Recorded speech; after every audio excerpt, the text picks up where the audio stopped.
அனைவருக்கும் வணக்கம். Welcome team புஷ்பாவின் சமையல். எல்லாரும் எப்படி இருக்கீங்க? நல்லா இருக்கீங்களா?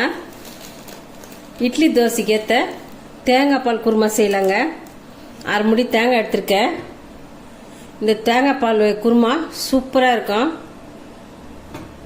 தேங்காவை பால் எடுத்துக்கலாம். 2 பெரிய வெங்காயம் எடுத்திருக்கேன். வெங்காயத்தை நீல வாக்கில் கட் பண்ணிக்கலாம். தக்காளி ஒரு 3 எடுத்திருக்கேன். இதையும் நீல வாக்கில் கட் பண்ணிக்கலாம். 2 பச்சை மிளகாய் போட்டுக்கிறேன். இன்னும் தேவையான பொருளை சேர்த்து எப்படி செய்யுதுன்னு பார்க்கலாம் வாங்க. இப்போ ஒரு சட்டி வச்சுக்கலாங்க. இப்போ எண்ணெய் ஊற்றிக்கிறேன்.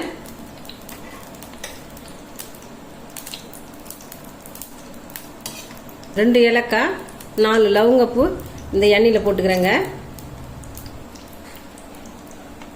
இப்போ 2 வெங்காயம் நீல வாக்கில் கட் பண்ணதையும் சேர்த்துக்கிறேன்.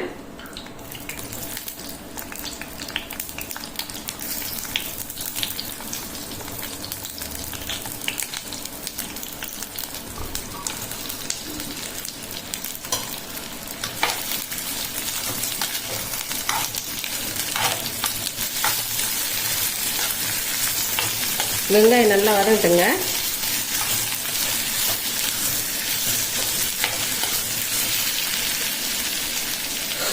இட்லி தோசைக்கு தேங்காய் குருமா வச்சு செஞ்சு சாப்பிட்டு பார்த்தா சும்மா சூப்பராக இருக்குங்க.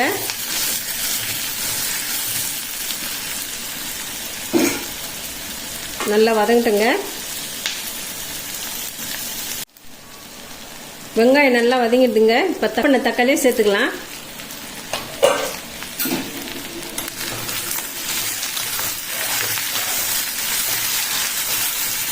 காரத்துக்கு தகுந்த போல பச்சை மிளகாய் சேர்த்துக்குங்க.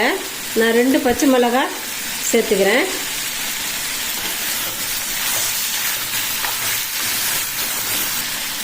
இஞ்சி பூண்டு பேஸ்ட் ஒரு 1/4 ஸ்பூன் சேர்த்துக்கிறேன்.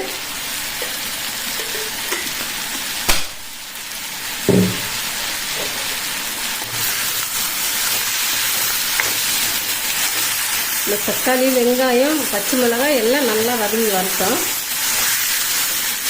எண்ணெயிலேயே நல்லா வதங்கணும். நல்லா பாதி வதங்கி வந்துடுதுங்க. இப்போ கரம் மசாலா பொடி 1 ஸ்பூன் சேர்த்துக்கிறேன். இந்த குருமாவுக்கு தேவையான அளவு சால்ட் சேர்த்துக்கிறேன்.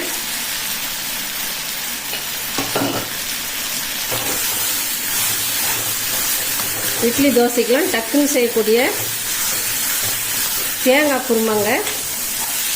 அதிகமாக ரிஸ்க் எடுக்க தேவையில்லை. சிம்பிளாக செய்தாலும் நல்லா டேஸ்ட்டாக இருக்கும். நல்லா வதங்கிடுதுங்க. பாறை வச்சு மிக்ஸி ஜாரில் போட்டு அரைச்சின்னு வந்துடலாம்.